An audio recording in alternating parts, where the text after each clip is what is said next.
सुप्रभात विद्यार्थियों मैं अनूप कुमार शुक्ला एकलव्य इंटरनेशनल एकेडमी द्वारा आयोजित ऑनलाइन कक्षा में आपका हार्दिक अभिनंदन स्वागत करता हूं।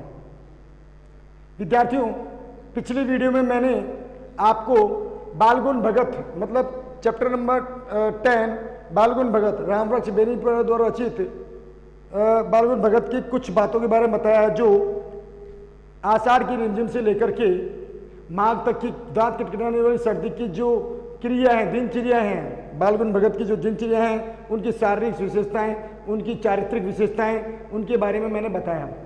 उनके द्वारा कौन कौन सी क्रिया की जाती थी, गांव के लोग तल्लीन क्यों थे, गांव के लोग उनकी किन दिनचर्या को देख करके आश्चर्यचकित होते थे, ये सारी बातें मैंने बताई। आज मैं गर्मी की संध्या से लेकर के उनके अंतिम समय तक, मतलब उनके जो बालगुण भगत जो ईश्वर को प्यारे हो गए थे, भगवान को प्यारे हो गए थे, अर्थात अध्याय का अंतिम छोर, अध्याय का अंतिम पद गद्यांश, वहां तक मैं आपको बताने वाला हूं।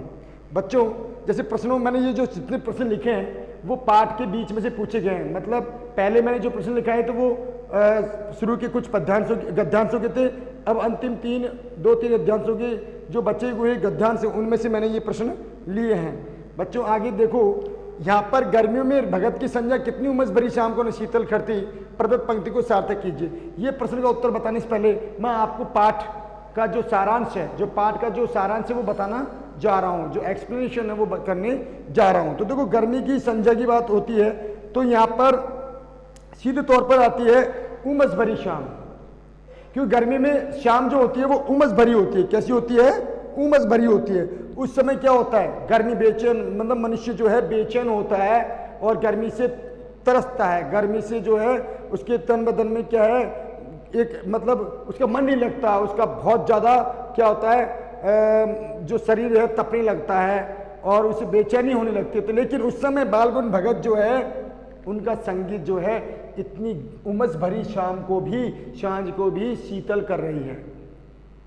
उमस भरी सांझ को भी शीतल कर रही है। उस दिन क्या करते हैं कि बालगुण भगत जो हैं उस दिन जो है अपने मतलब खंजड़ी लेकर के अपने मतलब चौक पर, अपने आंगन में, अपने घर के आंगन में जो है वहां बैठ जाते हैं खंजड़ी लेकर के, और वही फिर से क्या करने लगते हैं, कबीरदास जी के भजन और गीतों को टेने लगते हैं, धो टेने लगते हैं। ठीक है। और गांव की लेकिन उस समय जो है, उस समय क्या स्थिति पैदा होती है कि गांव में जो है, भगत जी के गांव में उनके चाहने वाले कुछ लोग भी हैं, प्रेमी भी हैं, जो उस समय शाम के समय, गर्मी के उमस भरी शाम के समय जो है ना, जो शीतलता प्रदान होती है, उस समय किसके द्वारा शीतलता प्रदान होती है? बालगुण भगत के संगीत से जो शीतलता प्रदान होती है। अर्थात ऐसा लगता है कि गर्मी अब तो छूमंतर हो गई, अब तन बदन से गर्मी दूर हो गई और पूरा माहौल जो वातावरण है जो शीतल हो गया है, ठंडा हो गया है और गर्मी का कोई भाव प्रकट नहीं होता, गर्मी का कोई भाव प्रकट नहीं होता। तो उस समय उनके चाहने वाले लोग जो है उस समय इकट्ठे हो जाते हैं। वे भी जो हैं मतलब अपनी मतलब चिमटा और करताल जो तालियों से जो है उस माहौल को क्या है मंत्र मुग्ध करते हैं, संगीत से क्या है संगीतमय कर देते हैं और एक रौनकता बढ़ जाती है, एक नया दृश्य उत्पन्न होने लगता है। उस समय क्या होता है बच्चों कि खंजड़ी और करतालों की भरमार लगने शुरू हो जाती है। खंजड़ी और करताल, खंजड़ी मतलब जो ढपलियां हैं, खंजड़ियों मतलब और भी लोग हैं वो अपनी अपनी खंजड़ी लेके आ जाते हैं। और उस समय जब ये माहौल पैदा होता है, उमस भरी जो शाम है, गर्मी की उमस भरी शाम में जो माहौल पैदा होता है, क्या माहौल कि बालगुण भगत अपने आंगन में आसन जमा करके बैठ जाते हैं और वहां पर उनके चाहने वाले जो प्रेमी लोग हैं, गांव में जो लोग हैं, वो भी अपनी अपनी खंजड़ी को लेकर आ जाते हैं और तालियां, करताल मतलब तालियों से भजन को टेरने लगते हैं, दोहराने लगते हैं और तालियां बजाने लगते हैं, खंजड़ी बजाने लगते हैं, चिमटे बजाने लगते हैं। उस समय माहौल जो है संगीतमय हो जाता है पूर्ण रूप से। तो उस समय क्या होता है कि एक एक पद बालगुण भगत गाते हैं, तो उनको दोहराने के लिए कौन गाते हैं? उनके चाहने वाले लोग उस पंक्ति को दोहराते हैं। उसको क्या करते हैं? 2 बार बोलते हैं, 3 बार दोहराते हैं, तेहराते हैं, मतलब उसको रिवाइज करते हैं, उसको रिवाइज करते हैं। उस लाइन को क्या करते हैं? वो 2 या 3 टाइम्स जो है रिवाइज करने लगते हैं उनके लोग बाग जो है, चाहने वाले लोग। और देखो तो एक पद बालगुण भगत गाते हैं और उनकी मंडली जो है, उनकी जो मंडली है, उनके ग्रुप के जो लोग हैं, चाहने वाले लोग, उसको 2-3 बार रिवाइज करते हैं। तो धीरे धीरे जो है स्वर ऊंचा होने लगता है। धीरे धीरे जो स्वर है, मतलब उस समय सभी के जो स्वर है, जो गूंज है, जो आवाज़ है, वो क्या होने लगती है, लाउडली हो जाती है, काफ़ी ऊंची होने लगती है। और जब ऊंची होने लगती है तो निश्चित ताल, निश्चित गति और निश्चित लय से, निश्चित ताल, निश्चित लय और निश्चित गति से जो वातावरण जो है क्या हो जाता है, मंत्रमुग्ध होने लग जाता है। और सबको मतलब ऐसा मंत्रमुग्ध हो जाता है कि कभी कभी ऐसा लगता है उस समय जो है बालगौन भगत जो है अचानक से उठ करके नृत्यशील हो जाते हैं, मंत्रमुग्ध हो जाता है। उस समय बालगौन भगत जो है उठ करके नाचने लग जाते हैं, मस्ती में मस्त हो जाते हैं। और उनके साथ साथ उनके चाहने वाले जो प्रेमी लोग हैं, जो गांव के लोग हैं, उनके साथ साथ वो भी थिरकने लग जाते हैं, वो भी जो है थिरकने लग जाते हैं। और श्रोता मतलब सुनने वाले के लोगों के जो हृदय है, मन में जो है कि नई उत्तेजना आने लगती है और वो उनका मन जो है खिलने लग जाता है। सुनने वाले लोगों का भी जो मन खिलने लग जाता है, जो दृष्टि देखते हैं उनके मन में भी रोमांच पैदा होने लगता है और वो भी जो है झूमने लग जाते हैं। और उस समय क्या है, तो नृत्य शुरू हो जाते हैं। अब आता है यहाँ पर दूसरे क्वेश्चन। तो ये पहले क्वेश्चन का जो आंसर जो है आपको मैंने इस तरह जो बताया उसको शॉर्ट वे में लिखना है कि संध्या कितनी उमस भरी शाम को शीतल करती है, तो उस समय कैसा दृश्य उत्पन्न हो लगता है, पंक्ति को सार्थक कीजिए, मतलब कैसा दृश्य उत्पन्न हो लगता है। मैंने आपको बताया कि बालगौन भगत अपने आंगन में, घर के आंगन में बैठ जाते हैं और रमने लगते हैं, मतलब रम जाते हैं। किस में रम जाते हैं, कबीरदास जी के भजनों में और गीतों में रम जाते हैं। उनके चाहने वाले लोग उनके पास आकर के वहाँ बैठ जाते हैं, चारों ओर अपनी अपनी खंजरी को लेकर आते हैं और करताल बजाने लगते हैं, तालियां बजाने लगते हैं, है ना। और संगीत का जो चरम उत्कर्ष, मतलब जो संगीत साधना में इतने खो जाते हैं कि अपने स्वर को जो है ऊंचा ले जाते हैं, मतलब अपने सभी लोग जो है अपने स्वर को, अपने अपनी गूंज को ऊंचा ले जाने लगते हैं। ऐसा बीच में ऐसा समय भी आता है कि बालगौन भगत जो है निश्चित गति, निश्चित तय, लय और निश्चित ताल से जब गीत के चरण को गाने लगते हैं तो उस समय गांव के सभी लोग जो है उनके गीतों की पंक्तियों को 2 या 3 बार रिवाइज करते हैं, उसको दोहराते हैं, रिपीट करते हैं, उसको दोहराने लगते हैं। तो जब वो दोहराने लगते हैं तो वहाँ पे बैठे हुए जो श्रोता हैं, जो वहाँ पे सुनने वाले, जो भजन सुनने वाले जो श्रोतागण हैं, सुनने वाले जो लोग हैं, उनके मन जो है मंत्रमुग्ध हो जाता है और उनको आनंद आने लगता है। और उस समय बालगौन भगत जो है कभी कभी ऐसा समय, उस समय बालगौन भगत जो है अचानक से उठ करके नाचने लग जाते हैं और उनके साथ साथ उनके श्रोता जो हैं, जो उनमें से भी कुछ लोग जो हैं उनके साथ साथ नाचने लग जाते हैं। तो ये क्या है, गर्मियों की भगत की संध्या भरी उमस भरी शाम को शीतल करना, मतलब उनकी संगीत द्वारा, भगत की संगीत द्वारा, वहाँ की मंडली द्वारा उस उमस भरी शाम को भी शीतलता प्रदान हो जाती है। बालगौन भगत की संगीत साधना का चरम उत्कर्ष किस दिन देखा गया, बहुत अच्छा क्वेश्चन है। तो देखो यहाँ पे इसको मैं दूसरा पैराग्राफ आता है कि बालगौन भगत की संगीत साधना का चरम उत्कर्ष उस दिन देखा गया जिस दिन उनका बेटा, इकलौता बेटा मर गया। इकलौता बेटा मर गया, कमजोर था, बीमार था। उनका बेटा जो है बीमार है, बहुत ज्यादा बीमार था, कमजोर था, बोधा था, सुस्त था। बोधा था मतलब कमजोर था, सुस्त था, बीमार था। किंतु इसी कारण बालगौन भगत उसे बहुत ज्यादा चाहते थे। इसी अवस्था को देख करके, बेटे की इसी अवस्था को, बेटे की इसी शारीरिक दशा को देख करके, बेटे की इसी शारीरिक दशा को देख करके बालगौन भगत उसे बहुत ज्यादा चाहते थे, बहुत ज्यादा प्यार करते थे। क्योंकि बालगौन भगत की नज़र में ऐसे लोग ही प्यार के काबिल होते हैं, ऐसे लोग ही प्यार के हकदार होते हैं, जो ऐसे लोग ही प्यार के ज़्यादा हकदार होते हैं, जो ऐसे लोग ही ज़्यादा ध्यान रखने लायक हो जाते हैं, जो सुस्त हैं, बोधे हैं, कमज़ोर हैं, जिनके शरीर में जान नहीं है।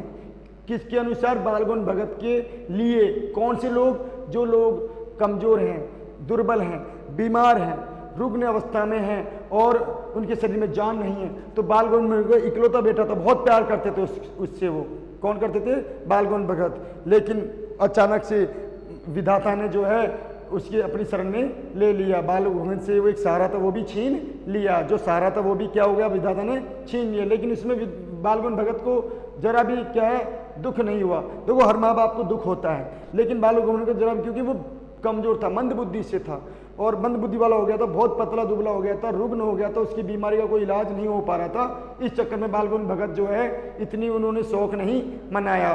देखो आगे आएगा तो यहाँ पर बालगुण भगत की संगी साधना का चरम किस दिन देखा गया? जब उनका बेटा मरा। कैसा था बेटा? कमजोर, दुबला पतला, शारीरिक मतलब रुग्ण था, बीमार था, शारीरिक दशा जो बेहद ही दयनीय थी। ठीक है, तो बालगुण भगत के अनुसार ऐसे लोग ही प्यार और देखभाल के लायक होते हैं। ऐसे लोग प्यार और देखभाल के लायक होते हैं। उसकी मतलब उसकी देखभाल करने लायक, उसकी मतलब रखवाली करने लायक होते हैं, जो सुस्त हैं, बोधे हैं, कमज़ोर हैं और जिनके शरीर में जान नहीं है, जो कुछ नहीं कर पा रहे हैं, जिनके तन में भी बिल्कुल एक मतलब जो है बिल्कुल निष्ठुर हो गया है। ठीक है, आगे देखो, उनकी समझ में ऐसे आदमियों पर ही ज़्यादा हो गया, यहाँ पर हक रखना चाहिए, प्यार के काबिल हो गया, मोहब्बत के काबिल हो गया, बड़ी साथ से, बड़ी इच्छा से, बड़ी उसको मना करके, बड़ी उसको मनव्वल करके, उसको मना करके उसकी शादी कराई। जो पत्नी आई थी बहुत ही सुंदर, बहुत ही सौभाग्यशाली थी, बहुत ही काम में निपुण थी, काम में क्या थी वो? निपुण थी। तो पूरी शादी कराई थी, पतो बड़ी सुबह और सुशील थी, सुंदर थी, अच्छे आचरण वाली थी। जो जिसकी बेटे की शादी की थी, जो बेटा उनका मर गया है, उस बेटे की पहले उन्होंने बड़ी ही साथ से, बड़ी इच्छा से बेटे की बड़े मना करके उसकी शादी कराई। पतोही, जो पतोहू मतलब होता है बेटे की पत्नी, पतोहू मतलब होता है बेटे की पत्नी, वो बड़ी सुबह थी, सुंदर थी, सुशील थी और गुणवती थी, चरित्र बहुत अच्छा था। वो पूरे घर की प्रबंधक बनकर आई थी, पूरे घर का मैनेजमेंट उसने अपने हाथों में ले लिया था। भगत जी को कुछ भी नहीं करने देती थी, भगत जी को अपने घर के काम काजों में कुछ भी नहीं करने देती थी, बड़े मतलब करने नहीं देती थी, और अपना सारा मतलब घर का सारा काम जो है अपने जिम्मे ले लिया, अपने हक में ले लिया, दुनियादारी की निवृत्त कर दिया था। मतलब अर्थात कहने मतलब भगत को घर की सारी दुनियादारी से छुटकारा दे दिया था, कि क्योंकि भगत जी बूढ़े भी हो चुके थे। तो मतलब बालगुण भगत की पतोही जो है बड़ी सुभग और सुंदर और सुशील थी, काम में निपुण थी। भगत जी को घर की सारी दुनियादारी से छुटकारा दे दिया, निवृत्त कर दिया था और अपने हाथ में सारा काम ले लिया था। देखो, लेकिन जब भगत जी की बेटे की मृत्यु हुई तो गांव के लोगों को फुर्सत कहाँ उनके घर पे आए, मतलब गांव के लोगों को फुर्सत कहाँ इनकी खबर रखने की, मतलब जो खबर जो ये फैली तो लोगों को फुर्सत कहाँ कि वो कुछ पल के लिए वहाँ पर आ जाएं, उनके घर पर आ जाएं। बालगुण जब लेखक ने सुना कि उनका बेटा मर गया है तो वो बड़े कौतूहलवश मरे, मतलब उनके घर पर आए। तो उन्होंने क्या देखा, वो देखकर दंग रह गए। लेखक जो है क्या देखा उन्होंने देखा कि भगत जी जो हैं एक आंगन में अपने बेटे की बेटे की जो लाश है उसको लिटा रखा है। बेटे को आंगन में, मतलब बेटा मर गया है, दंग रह गई, बेटे को आंगन में चटाई पर लिटाकर एक सफेद कपड़े से ढांक रखा है। तो उन्होंने क्या देखा कि बेटे की जो लाश, मतलब बेटे की जो बॉडी है, मृत बॉडी जो है, मृत शरीर है, उस शरीर को एक चटाई पर लिटा रखा है और उसके ऊपर सफ़ेद चादर से उसको ढक रखा है। उसके सिरहाने जो है दीपक जला रखा है, वो फूल हमेशा ही अपने आंगन में बोते थे, अपने आंगन में लगाते थे। उनमें से कुछ फूल जो है उसके मृत शरीर पर डाल रखा है, मृत शरीर पर उनके फूलों को डाल रखा है। उनके सिरहाने, मतलब बेटे की मृत शरीर के सिरहाने, बेटे के सिरहाने जो है सिर के आसपास जो है दीपक जला रखा है सिर के पास में, और उसके सामने जमीन पर आसन जमाए बैठे गीत गाए जा रहे हैं। ठीक है ना, चिराग जला रखा है, फूल और तुलसी दल भी उन्होंने बिखरा रखे हैं और बड़ी तल्लीनता से गीत गाए जा रहे हैं। तो क्या देखा कि यहाँ पे दो प्रश्न आते हैं, बेटे की भगत की मृत्यु के उपरांत लेखक क्या देखकर दंग रह गई, और यह ऊपर बालगुण भगत की संगीत साधना का चरम उत्कर्ष किस दिन देखा गया, इसके मैंने बताया जब उनकी इकलौती बेटे की मृत्यु हुई थी। इसका बता रखा है भगत के बेटे की मृत्यु के उपरांत लेखक क्या देखकर दंग रह गया। लेखक ने देखा कि बालगुण भगत जो है अपने बेटे की मृत शरीर को एक चटाई पर लिटा रहे हैं और उसके ऊपर सफेद चद्दर से उसको ढक रखा है। मतलब कहने का तात्पर्य है कि लेखक ने क्या देखकर दंग रह गया कि भगत की बेटे को चटाई पर लिटा रखा है, उसके ऊपर सफ़ेद कपड़ा ढाक रखा है और उसके सिराने जो है चिराग मतलब दीपक जला रखा है। वो हमेशा अपने घर में मतलब फूल हमेशा बोते थे, फूल और है ना बोते थे, तो उन्होंने अपने बेटे की मृत शरीर पर फूल और तुलसी दल जो है डाल रखे हैं, तुलसी दल और फूल जो है बिखेर रखे हैं, और बड़ी तल्लीनता से उसके समीप बैठ कर, सिरहाने पर बैठ करके, उसके सिर मृत शरीर जो है उसके सिर के पास में बैठ करके कबीरदास जी के गीत गाए जा रहे हैं। तो मतलब ये देख करके, इस प्रक्रिया को देख करके, इस अवस्था को देख करके, इस दृश्य को देख करके, ठीक है ना, इस दृश्य को देख करके लेखक जो है दंग रह गया। क्या हो गया? लेखक दंग रह गया, ठीक है ना। और वो बड़ी तल्लीनता से, क्यों कह रहे, क्यों बड़ी तल्लीनता से कबीरदास जी के गीतों को गाए जा रहे हैं, तो इस दृश्य को देखकर दंग रह गया। आगे वही पुराना स्वर और वही पुरानी तल्लीनता, देखो वही पुराना स्वर और वही पुरानी तल्लीनता। तल्लीनता मतलब जो एक मतलब तल्लीनता मतलब होता है एक्टिविटी, मतलब तल्लीनता मतलब जो होती है कि तल्लीन मतलब बड़ी उत्साह के साथ और बड़ी तल्लीनता सीक्वेंस में उसको गाए जा रहे हैं, बड़े सीक्वेंस में एक क्रम में उसको गाए जा रहे हैं, तल्लीन हैं, तल्लीन होकर मग्न होकर गाए जा रहे हैं, ठीक है ना। घर में पतोह रो रही है, जिसे गांव की स्त्रियां चुप कराने में लगी हुई हैं। घर की पतोह, पतोह मैंने पहले बताया उनके बेटे की पत्नी, पतोह मतलब रो रही है, और जिसे गांव की स्त्रियां जो है उसे चुप कराने की कोशिश कर रही हैं। लेकिन बालगुण भगत फिर भी गाए जा रहे हैं, बालगुण भगत गाए जा रहे हैं। तो आपको कहां तक लिखना है बच्चों कि भगत के बेटे की मृत्यु के उपरांत लेखक क्या देखकर दंग रह गया? लेखक ने देखा कि भगत का बेटा जो है एक चटाई पर लेटा हुआ है, मृत शरीर जो चटाई पर लेटा हुआ है, उसे सफेद कपड़े से उसे ढाक रखा है। घर में हमेशा तो फूलों की जो है फूल हमेशा रोपते रहते थे, उन फूलों में से उन फूलों में से कुछ फूल लेकर उसके मृत शरीर पर बिखरा रखा है। तुलसी दल भी डाल रखा है। उसके बेटे की लाश मतलब मृत शरीर के सिरहाने जो है दीपक जला रखा है, चिराग जला रखा है, दीपक जला रखा है, और बड़ी तल्लीनता से कबीरदास के गीतों को गाए जा रहे हैं। उसके सिरहाने पर पास में बैठकर बड़ी तल्लीनता से गीतों को गाए जा रहे हैं। उनकी बेटी जो, उनकी पतोह जो है, बेटे की पत्नी जो है वो रो रही है, और उसे गांव की स्त्रियां चुप करा रही है, लेकिन वो फिर भी गाए जा रहे हैं। बस यहां तक लिखना आपको, ठीक है। आगे देखो, हाँ, गाते गाते कभी पतोह के नजदीक भी गए। अब यहाँ पे आ गया पतोह के नजदीक जाने का। उसे रोने की बजाय उत्सव मनाने के लिए कहने लगे, पतोह को रोने की बजाय उत्सव मनाने के लिए कहने लगे कि रोने का नहीं, उत्सव मनाने का समय है।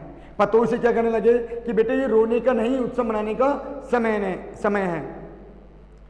विरहिणी आत्मा अपने परमात्मा के पास चली गई है। क्या बोले कि विरहिणी आत्मा जो है अपने परमात्मा के पास चली गई है। ये रोने का नहीं, उत्सव मनाने का शौक है। अब विरहिणी आत्मा मतलब दुखियारी आत्मा, मतलब उनका बेटा जो दुखी था, बहुत रुग्ण था, बीमार था, शारीरिक अवस्था उसकी कमजोर थी, क्षीण थी, उसके शरीर में जान नहीं थी, भगवान से वो जान नहीं थी। भगवान ने उससे जो है अपने शरण में ले लिया, अर्थात उनका बेटा मर गया है। लेकिन भगत जी को कोई चिंता नहीं है। क्यों? भगत जी को पता है कि वो विरहिणी था, मतलब दुखी था, बहुत दुखी था, मतलब उनका बेटा बहुत ज्यादा दुखी था, ठीक है। वो दुखी था, उससे भगत जी से देखा नहीं जा रहा था। वो हो सकता है उसके लिए मौत भगवान से ही कह रहे हैं कि ईश्वर इसे तड़पाने की बजाय तो इसे जल्दी उठा लो। हो सकता है यही दुआ कर रहे हो भगवान से, भगवान इसे तड़पाने की बजाय, मतलब अपने बेटे के लिए क्या कर रहे हो सकता है कि इसे तड़पाने की बजाय इसे उठा लो, ताकि बड़े मतलब बिना किसी पीड़ा के उसे उठा लो, भगवान अपनी शरण में ले लो। और हो सकता है ऐसा ही हुआ हो, तभी वो उत्सव मना रहे हो, गीत गा रहे हो कबीरदास जी के। तो अपनी बेटी को, अपनी बेटे की पत्नी को भी वो उस रोने की बजाय उत्सव मनाने के लिए कह रहे हैं। यह देख करके जो है लेखक और भी ज्यादा दंग रह गया। ये ऐसा सुन करके, इस तरह की बातों को सुन करके लेखक और भी ज्यादा क्या हो गया बच्चों? दंग रह गया, ठीक है ना, बहुत चक्कर रह गया। लेकिन उन्होंने क्या कहा कि विरहिणी आत्मा अपनी परमात्मा के पास चले गई है, विरहिणी अपनी प्रेमी से जा मिली है, विरहिणी आत्मा अपनी प्रेमी से जा मिली। भला इससे ज्यादा आनंद की क्या बात हो सकती है? भला इससे ज्यादा आनंद की बात क्या हो सकती है? ये किसने कही बातें? ये कही थी भगत जी ने। किससे कही थी? अपनी पतोह से, बेटे की पत्नी को, कि प्रेमी जो विरहिणी जो प्रेमी है अपने प्रेमी से जा मिली, अर्थात आत्मा से, परमात्मा से जा मिली है, ठीक है ना। इसको मैंने एक्सप्लेन कर दिया। विरहिणी आत्मा क्या है? दुखियारी आत्मा, शरीर जो है वो अपने प्रेमी से जा मिली, मतलब परमात्मा से जा मिली है। इससे ज्यादा आनंद की बात और क्या सकती है? ठीक है ना। किसने कहा? ये भगत जी ने कहा। अब लेकिन वह जो कुछ भी कह रहे थे, लेखक कहना कि वह जो भी कुछ कह रहे थे उसमें उनका उत्साह झलक रहा था, उनमें उनका आत्मविश्वास झलक रहा था। उनका जो कुछ भी बोल रहे थे, ये जो भी बातें बोल रहे थे, उनमें उनका आत्मविश्वास झलक रहा था, ठीक है ना, उनका विश्वास बोल रहा था। और विश्वास कैसा था? चरम विश्वास, बहुत ज्यादा विश्वास, अति विश्वास, बहुत ज्यादा विश्वास झलक रहा था। जो भी बातें बोल रहे थे वो बहुत ज्यादा विश्वास उनमें झलक रहा था। हाँ, कि हमेशा ही मृत्यु पर विजयी होना आया है, मतलब विश्वास जो हमेशा ही मृत्यु पर विजयी होता आया है। मतलब कैसा विश्वास? जो हमेशा ही मृत्यु पर एक विजय हासिल करता हो। जैसे कोई मृत्यु पर क्या है, उन्होंने विजय हासिल कर ली हो। किन्होंने? कि ऐसा विश्वास, एक ऐसा विश्वास जिसने मृत्यु पर भी विजय हासिल कर ली हो, ठीक है ना। मृत्यु अपनी जगह चली गई हो, मतलब काल अपनी जगह चला गया हो। जो शरीर से जो आत्मा है, जो विरणी आत्मा, वो परमात्मा, प्रेमी परमात्मा में जा मिली हो, और उसमें उन्हें कोई तनिक भी कोई दुख ना हो। किसको? मृत शरीर, मतलब परम जो जिससे जो मृत आत्मा है, जो मर रहा है, उसे बिल्कुल भी तनिक भी पीड़ा नहीं हुई हो। तो उन्होंने ये विश्वास, चरम विश्वास उन्होंने बोल रहा था। किसका चरम विश्वास बोल रहा था? भगत जी का। किसके प्रति? अपने बेटे की आत्मा के प्रति, अपने बेटे की विरहणी आत्मा के प्रति उनका चरम विश्वास बोल रहा था। इसलिए वो अपनी पतोह को रोने की बजाय क्या कह रहे थे? उत्सव मनाने के लिए कह रहे थे। आगे चलते हैं। बेटे की क्रियाक्रम में तूल नहीं किया, बेटे की क्रियाक्रम में तूल नहीं किया। क्रियाक्रम मतलब अग्निदाह वगैरह देना, चिता में मतलब अग्नि, मतलब जो मृत शरीर उसमें चिता देना, अग्निदाह करना, ठीक है ना। उन्होंने देरी नहीं की, पतोही से ही क्या कर दिलवाई? अग्नि दिलवाई। अब देखो, अब यहाँ पे आता है, उन्होंने, मैंने पहले बताया उनका कि सामाजिक जो कुरीतियां हैं, जो परंपराओं से, जो परंपरा है सामाजिक, जो स्त्रियों के प्रति जो परंपरा चली आ रही है, सामाजिक जो कुरीतियां हैं, उन पर उन्होंने कटाक्ष किया है। किसने कटाक्ष किया है? भगत जी ने। कि जो परंपरा से चली आ रही जो स्त्रियों के प्रति जो सामाजिक कुरीतियां हैं, कि स्त्रियों से अपने पति की मतलब चिता पर आग नहीं लगवानी चाहिए, या विधवा का विवाह नहीं होना चाहिए, ये सब उन्होंने कुरीतियों का क्या किया? आलोचना की, कटाक्ष किया, विरोध किया। कि ऐसा नहीं, कि वाकई में उन्होंने देखो स्त्री के प्रति एक बड़ी अच्छी सोच रखते हुए उन्होंने अपनी पतोही से ही अपनी बेटे की लाश, अपनी मतलब बॉडी, मृत शरीर में क्या डलवाई? अग्नि डलवाई। मृत शरीर पर क्या डलवाई? अग्नि डलवाई, अग्नि दिलवाई ना। तो ये हो गया। किंतु जो ही श्राद्ध की अवधि पूरी हुई, लेकिन अब इसमें यहाँ पे आता है, लेकिन श्राद्ध की अवधि पूरी होते ही, किसकी श्राद्ध की अवधि पूरी होते ही? उनकी बेटे की जो मृत्यु हो चुकी थी, मतलब 12वां पूरा होते ही, 12वां 13वां जो बोलते हैं, उस मतलब कंटिन्यू 12 और 13 डेज कंप्लीट होते ही, श्राद्ध की अवधि पूरी होते ही उन्होंने बेटे, अपनी पतोह के भाई को बुलवा लिया घर पर। पतोह के भाई को बुलाकर, है ना, बुलवा लिया, और क्या कहने लगे? यह आदेश देने लगे कि इसका दूसरा ब्याह कर देना, और यह आदेश देने लगे कि इसका दूसरा ब्याह कर देना, इसकी दूसरी शादी कर देना। अब देखो, सामाजिक कुरीतियां जो थी, पनप रही थी पहले से, बहुत पहले से जो पनपती आ रही थी, क्या? कि स्त्रियों के प्रति जो एक गलत सोच, अवधारणा बना रखी थी समाज के कुछ लोगों ने, समाज शास्त्रियों ने, समाज के कुछ विद्वानों ने, जो परंपराओं से चली आ रही नीति बना रखी थी, उस पर कटाक्ष किया, उनकी आलोचना की है। किसने की आलोचना? बालगुण भगत ने, जिसके लिए 2 उदाहरण उन्होंने प्रस्तुत किए। एक तो अपनी पतोह को उन्होंने जो है अपनी बेटे की जो मृत शरीर में अग्नि दिलवाई, और दूसरा क्या है? विधवा विवाह का मतलब विधवा विवाह का क्या किया उन्होंने? विधवा विवाह जो नियम है, जो कानून है, उसका क्या किया? उसका विरोध किया। उसका क्या किया? विरोध किया। तो अपने पतोही के भाई को बुलवाया और उसके हाथ सौंप दिया, और कहते हुए बोले कि इसका दूसरा विवाह कर देना, इसका दूसरी शादी कर देना। लेकिन पतोही कहाँ जाने वाली थी? पतोही नहीं मानने वाली थी। पतोही कहाँ जाने वाली थी? नहीं मानने वाली थी। मैं बोली कि मैं चली जाऊंगी, कि पिताजी अगर मैं चली जाऊंगी तो आपका क्या होगा? आपको चुल्लू भर पानी कौन देगा? आपको ढंग से खाना कौन खिलाएगा? आपका देखभाल कौन करेगा? ठीक है ना। तो ये सब आपके मतलब आपके लिए भोजन कौन बनाएगा? अगर आप बीमार पड़ गए तो आपको चुल्लू भर पानी कौन देगा? ये किसने कहा? पतोह ने। किसको कहा? अपने ससुर को, अपने पिता को, पिता तुल्य मतलब ससुर को, पिता तुल्य ससुर को कहा। और वो ससुर ना मान करके उनको पिताजी ही मानती थी एक तरह से। क्यों? क्योंकि बड़ी सौभाग्यशाली थी, बड़ी सुंदर विचारों वाली थी, बड़ी अच्छे चरित्र वाली महिला थी। कौन? भगत जी की पतोहू, ठीक है ना। और काम में निपुण थी, हर काम में जो थी निपुण थी। घर का सारा जिम्मा अपने जिम्मे ले लिया, घर की सारी जो जिम्मेदारी अपने ऊपर ले ली उन्होंने।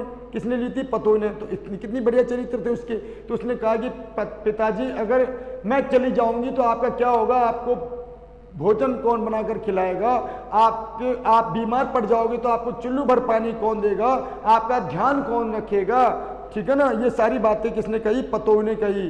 कि कब कही, जब उसके मतलब भगत जी ने उसके भाई को बुलाकर उसके साथ कर दिया और उसको आदेश देते हुए कहा, किसको आदेश देते हुए कहा, उसके भाई को आदेश देते हुए कहा कि इसकी दूसरी शादी कर देना, ठीक है ना। तो उन्होंने दो मतलब परंपरा से प्राचीन काल से चले आ रहे दो जो नियम हैं, जो विद्वानों द्वारा मतलब जो शास्त्री द्वारा है ना, जो धर्म शास्त्री द्वारा बनाए गए जो नियम हैं, उनका कटाक्ष किया, विरोध किया, ठीक है ना। विधवा विवाह और एक मतलब अपने पति की दाह पर पत्नी को दाह देना, अग्नि देना, मतलब अपने पति जब उनका खत्म हुआ था, बतौर का जो पति खत्म हो गया था है ना, तो उस पर चिता किसने दिलवाई, भगत जी ने। किससे दिलवाई, पतोही से तो दिलवाई थी। तो ये परंपरा जो पहले से तोड़ दी ना परंपरा को, तो ये आया। यहाँ पे अब आगे चलते हैं। तो लेकिन भगत जी का अटल जो था निर्णय था, मतलब भगत जी का निर्णय जो अटल था, खरा था, वो अपने निर्णय से पीछे नहीं हट रहे थे।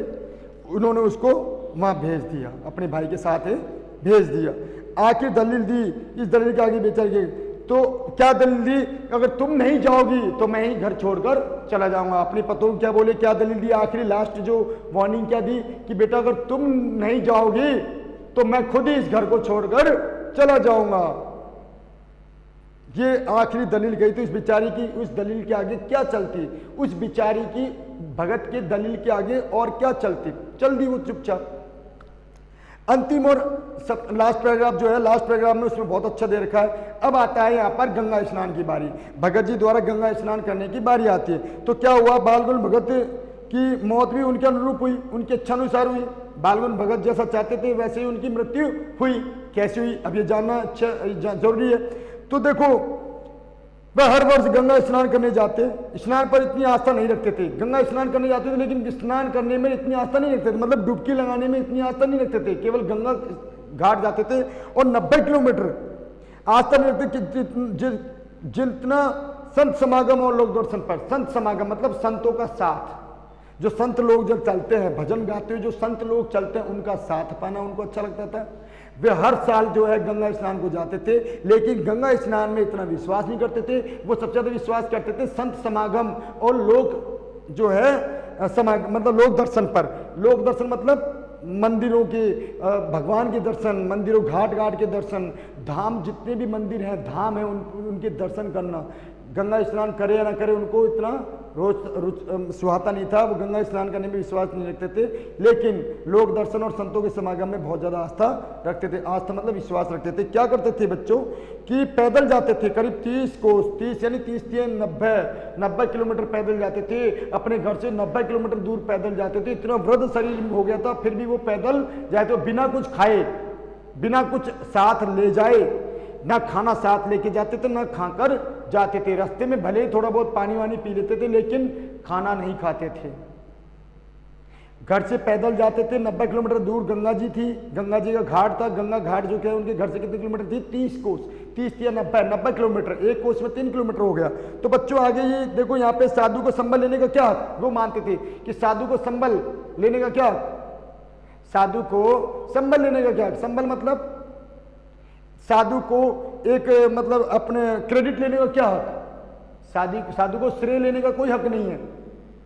आजकल के साधु तो बड़े श्रेय लेते हैं। आजकल के जो इस जनरेशन में जो साधु जो सन्यासी जो बने फिरे हैं अभी दुनिया भर के, वो तो उनको जब तक क्रेडिट नहीं मिले जब तक वो फूले नहीं, पीछा नहीं छोड़ेंगे। लेकिन भगत जी बहुत ही बड़े मतलब अलग विचार के साधु संत थे। वो गृहस्थ साधु थे, वो क्या थे, घर परिवार पालने वाले साधु थे, घर परिवार रखने वाले साधु थे। और वो तो बहुत अच्छे थे, उनके विचार कितने अच्छे हैं। कबीर पंथी थे, वो कबीर के मठ पर विश्वास करते थे, कबीर पंथी थे, कबीर के अनुयायी थे, भक्त थे। तो साधु को सम्मान लेने का क्या हक, ठीक है, लेने को क्या हक। गृहस्थ किसी से भिक्षा क्यों मांगे, अब कितनी अच्छी बात, गृहस्थ किसी से भिक्षा क्यों मांगे। घर में रहने वाला, घर का पालन पोषण करने वाला, जिसका घर बार हो, जो घर में परिवार रखता हो, उसको भिक्षा नहीं लेनी चाहिए। ये किसका मत है, भगत जी का, बालगुण भगत जी का मत है कि घर में रहने वाला, घर में निवास करने वाला, घर परिवार रखने वाले को भिक्षा नहीं लेनी चाहिए। वो जब भी जाते बिना कुछ लेके जाते, बिना कुछ खाए जाते थे। और आकर जब गंगा स्नान से वापस आते थे तो लौटकर ही घर पर आकर खाते थे।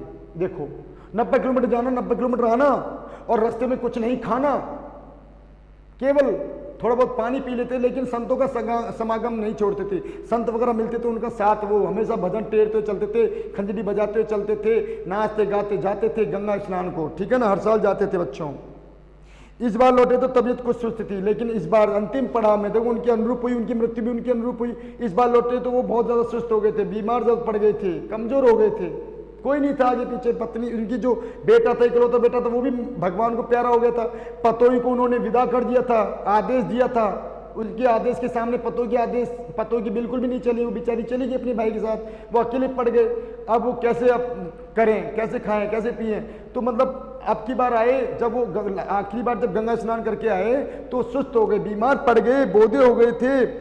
खाने पीने की तबीयत, मतलब खाने पीने के बाद भी तबीयत नहीं सुधरी थी, मतलब थोड़ा बहुत खाने पीने के बावजूद उनकी तबीयत में कोई आराम नहीं आ रहा था, उन्हें रिलैक्स फील नहीं हो रहा था, उनकी रिलीफ नहीं आ रहा था, उनको रिलीफ फील नहीं हो रहा था, उन्हें एक रिलीफ फील नहीं हो रहा था, रिलैक्स फील नहीं हो रहा था।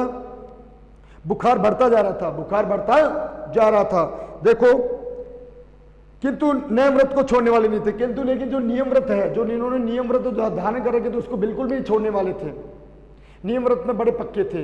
कुछ कुछ होते लोग अभी भी हैं, प्राचीन जो परंपरा वाले, आपने देखोगे अपने घर में भी दादा दादी हैं, को बड़े बड़े लोग हैं, वो बड़े नियम पालन करने वाले। और आजकल की जनरेशन नियम पालन नहीं करती है इतना, पता है। पहले भी कितने 4-4 दिन, सप्ताह में 4-4 से 5-5 दिन व्रत कर लेते थे लोग, 4-4 दिन व्रत करते हैं, ठीक है ना, फास्ट रखते हैं और पूजा पाठ में इतना अटूट विश्वास रखते हैं। अभी भी हैं कुछ जो प्राचीन परंपरा के कुछ लोग हैं, अभी भी हैं जो पूजा पाठ में बहुत विश्वास रखते हैं, व्रत नियम कायदों में बहुत विश्वास करते हैं, उनकी बातें बहुत अच्छी लगती हैं, ठीक है ना। तो ये बालगुण भगत जो है नियम कायदों को तोड़ने वाले इंसान नहीं थे। बुखार तेज बढ़ता जा रहा था, सुस्त हो गए थे। इस बार गंगा स्नान से वापस लौट कर आए तो उनकी तबीयत में कोई सुधार नहीं आ रहा था और लगता था कि अब वो अंतिम छोर पर है, अंतिम मुकाम पर है, अंतिम यात्रा पर है। अंतिम यात्रा मतलब जीवन की अंतिम यात्रा, जीवन की अंतिम यात्रा पर ऐसा लग रहा है, फील हो रहा है। वे दोनों वक्त गीत गाते थे कबीरदास जी। दोनों जून मतलब टाइम, सुबह और शाम को, दोनों जून, सुबह शाम दोनों। फिर भी देख लो, बीमार हो गए खूब ज्यादा, फिर भी कबीरदास जी गीतों को गाना नहीं छोड़ा, सुबह भी और शाम को भी गीत गाना छोड़ते थे। गीत गाए जा रहे थे और वहां पर देखो वो भजन जो दोहे हैं वो दोहराते जा रहे थे। लेकिन इस बार जो है उनकी तबीयत में कोई सुधार नहीं आया। लोग बागों ने देखा कि अब की बार जो एक दिन ऐसा आया कि लोगों को पता चला कि भगत जी जो है प्रातःकाल के गीत जो गाए जाते हैं, जो गा रहे हैं, जो भजन, जो दोहे, जो टेरते हैं, जो दोहराते हैं, जो रिवाइज करते हैं, वो अब की बार सुनने को नहीं मिला, क्योंकि वो बहुत ज्यादा बीमार हो गए थे, सुस्त हो गए थे, उनके शरीर में जान नहीं थी। क्योंकि गंगा स्नान करने के बाद 90 किलोमीटर जाना, 90 किलोमीटर आना, रास्ते में कुछ नहीं खाना। जब वो गंगा स्नान से वापस लौट के आते तभी खाते थे, कुछ नहीं साथ लेके गए। संत को समागम जरूर रखते थे वो। और लोक दर्शन मतलब मंदिरों को, घाट घाट के दर्शन, जो भी रास्ते में मंदिर जितने भी धाम आते थे सबके दर्शन करके जाते थे। गंगा स्नान में इतना विश्वास नहीं करते थे। आकर के उनका शरीर जो है बड़ा रुग्ण हो गया, बड़ा बीमार हो गया। तो वो आए और इस बार उनके शरीर में कोई हलचल पैदा नहीं हुई। आखिर जब लोगों ने देखा तो उन्हें कोई गीत सुनाई नहीं दे रहा था। वो लगा कि भगत जी ऐसा क्या हुआ जो भगत जी गीत सुनाई नहीं देने को मिल रही। तो उन्होंने जाकर देखा तो भगत जी जो है अपने आंगन पर लेटे पड़े हैं। उन्होंने देखा तो उनका अंजर पंजर बिखरा पड़ा है, मतलब उनकी जो माला का एक एक दाना जो है, उनकी कंठ की माला जो है, तुलसी की जो माला है, मैंने आपको पहले ही वर्णन किया था, तुलसी की माला जो है एक एक दाना जो बिखरा पड़ा है। वो अपनी अंतिम सांस छोड़ चुके हैं, अपनी अंतिम सांस छोड़ चुके हैं और ये छोड़ चुके हैं। मतलब देखा तो बालगुण भगत नहीं रहे, उनका अंजर पड़ा है, उनका पंजर मतलब मृत शरीर पड़ा हुआ है, आंगन में मृत शरीर पड़ा हुआ है। तो बच्चों यहाँ पर भगत के कौन से चरम विश्वास जो लेखक को अपनी रेखा चित्र में प्रस्तुत कीजिए। चरम विश्वास मतलब मैंने आपको बताया कि चरम विश्वास वो आस्था में विश्वास रखते थे। कौन सा चरम विश्वास? वो लोक दर्शन और संत संगमन में विश्वास करते थे। वो चरम विश्वास था गंगा स्नान हो या ना हो, लेकिन लोक दर्शन और संतों का समागम जरूर होना चाहिए। चरम विश्वास कौन सा? कि साधु को संबल लेने से क्या हक, साधु को संबल लेने से क्या हक, साधु को क्या लेने से कोई हक नहीं है, संबल लेने में कोई हक नहीं है। साधु अपने कर्मों पर ही आधारित है। ठीक है ना। लेकिन आजकल के साधु तो बड़े, उनको तो जब तक क्रेडिट नहीं मिले जब तक उनको चैन नहीं पड़ता। तो यहाँ पे भगत के कौन से चरम विश्वास लेखक को अपनी रेखा चित्र में प्रस्तुत किए हैं कि मतलब साधु को संबंध लेने का कोई हक नहीं है। वो सीधे मतलब 90 किलोमीटर 30 किलोमीटर दूर गंगा स्नान करने जाते और 30 किलोमीटर में जो भी घाट पड़ते थे, लोग दर्शन होते थे, जो भी मंदिर घाट वगैरह होते थे उनमें दर्शन करते और साधुओं का समागम मतलब साथ, संतों का साथ जरूर हमेशा रखते थे।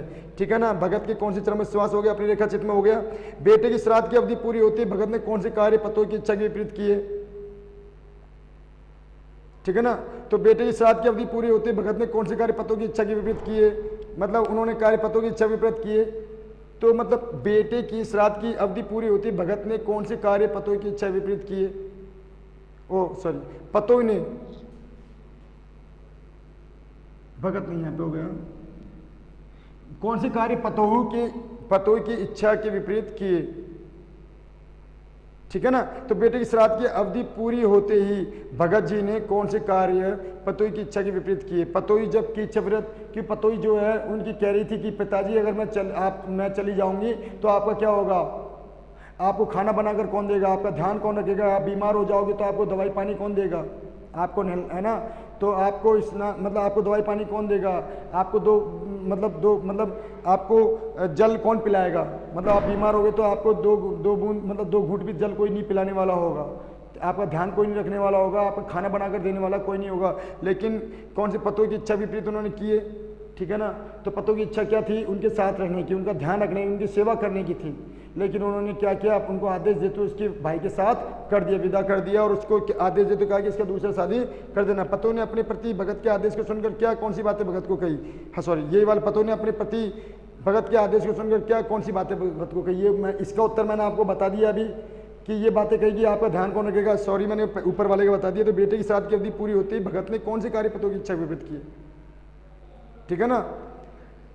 तो यहाँ पे आ गया। तो भगत के लंबे उपवास में जो मस्ती झलकती थी वह मस्ती कैसी थी, वह मस्ती बड़ी लंबे उपवास में जो मस्ती झलकती थी वो क्या थी कि वो सीधे जब भी गंगा घाट जाते तो बड़ी मस्ती के साथ जाते, बड़ी तन्मयता से गीतों को दोहराते, साधु का संत पाते, लोग दर्शन में विश्वास रखते थे, वो संभल लेने में विश्वास नहीं रखते थे, मतलब अपने क्रेडिट में विश्वास नहीं करते थे, बिना खाए पिए घर से निकलते थे और वहाँ से गंगा घाट से वापस लौट कर ही अपने घर पर आकर खाते थे, भोजन करते थे। ठीक है ना।